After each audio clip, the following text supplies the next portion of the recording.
रहे थे और एक सवाल उन्होंने अपने गेस्ट से पूछा कि किन 3 इंडियंस को देश छोड़कर चले जाना चाहिए और कभी वापस नहीं आना चाहिए। 3 Indians that should leave India and never return are. अब पहली बात तो इस सवाल ही अपने आप में बहुत भद्दे किस्म का सवाल है, लेकिन वहां बैठे गेस्ट ने इस सवाल को लेकर कोई ऑब्जेक्शन नहीं किया। उन्होंने 3 इंडियंस के नाम गिनाने शुरू कर दिए। अब ये सवाल अगर आपसे पूछा जाएगा तो आपके मन में क्या आएगा? देश के सबसे बड़े आतंकवादी, गैंगस्टर्स, मर्डरर्स, या फिर आप सबसे बड़े भ्रष्टाचारी करप्ट लोगों के नाम सोचोगे जिन्होंने लाखों करोड़ों रुपए की चोरी कर रखी हो। लेकिन नहीं, इस आदमी ने जो 3 नाम सुना है वो कुछ और ही थे। बरखादत, प्रोफेसर इरफान हबीब, रोमिला थापर।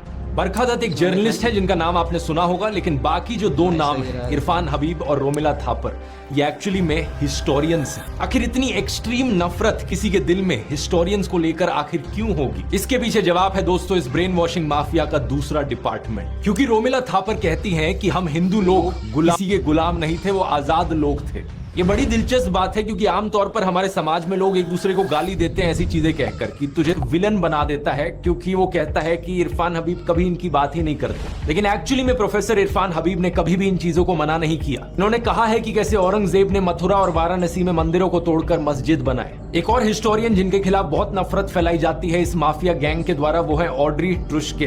लेकिन उनके इस आर्टिकल को देखिए जो इन्होंने स्क्रॉल में लिखा था। इन्होंने भी कह रखा है कि औरंगजेब ने बड़े बड़े मंदिरों को टारगेट किया। लेकिन अब तैयार हो जाइए दोस्तों कहानी में एक ट्विस्ट के लिए। साल 1654 में औरंगजेब ने एक प्रिंसली ऑर्डर भेजा था राणा राज सिंह को, जो कि मेवाड़ के हिंदू राजपूत राजा थे। इन्होंने कहा था कि बड़े बड़े राजा ईश्वर की परछाई होते हैं और हर राजा को इस बात पर ध्यान देना चाहिए कि हर मजहब के लोग उसके शासन में शांति से रहें, प्रॉस्पेरिटी में रहें। एकदम इन्होंने वक्त बदल दिया, जज्बात बदल दिए, जिंदगी बदल दी।